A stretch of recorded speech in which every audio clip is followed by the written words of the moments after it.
Posible raw biktima ng aksidenteng pagkakabaril at hindi ng ligaw na bala ang batang nasawi habang nanonood ng fireworks display noong bisperas ng bagong taon. Iimbestigahan na rin ang may-ari ng bahay kung saan tinamaan ng bala ang biktima. Balita hatid ni Ian Cruz.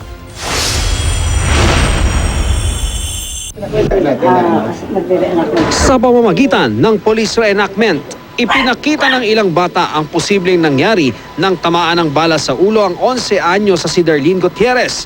Sabi ng kasamang mga bata, nagtatalon daw si Darlene habang nanonood ng fireworks sa 3rd floor ng kapitbahay sa Pulang Lupa, Las Piñas. Pero ilang saglit lang ay napaupo na siya. Si Ate Darlene tumatalon dyan, tapos nung pagkatingin ko sa kanya, umupo, tinignan ko, may dugo sa paa. Nadala pa raw sa ospital si Darlene pero nasawi rin dahil sa pumasok at naglagos na bala sa kanyang ulo. Labis ang hinagpis ng pamilya Gutierrez. Marami raw pangarap ang panganay sa 4 na anak. Anak, tulungan mo kami na makonsensya kaagad yung may gawa sa sinapit mo para kahit papano maibsan yung lungkot namin. Pangamba nila, baka hindi rin maresolba ang nangyari sa anak at magaya lang sa sinapit ng ibang biktima ng ligaw na bala. Mensahe ng nanay ni Darlene sa nagpaputok ng baril. Bakit? Alam mo na pag ginawa mo yan, alam mo may madisgrasya ka. Anytime may buhay kang paano ngayon yung anak ko? May isang slug na naibigay ang mga residente sa pulis pero nakuha nila ito sa isang poste ilang metro ang layo kung saan natamaan ng bala ang biktima. Nag-iimbestiga ng SOCO ukol sa sinapit ni Darlene.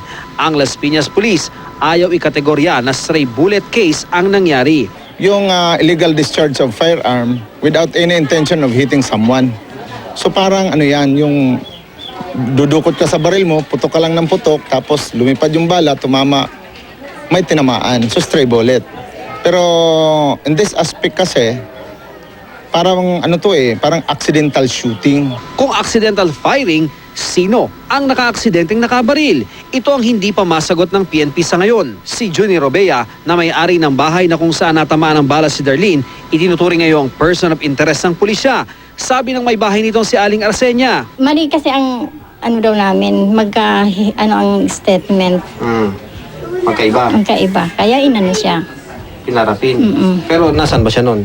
Dito nga, hindi ko nga nakita siya. Ay, mga bata lang na Naisa ilalim na sa paraffin test si Mang Juni pero hindi pa namin siya nakuna ng panig dahil nakapasok na siya sa trabaho. Ian Cruz, GMA News.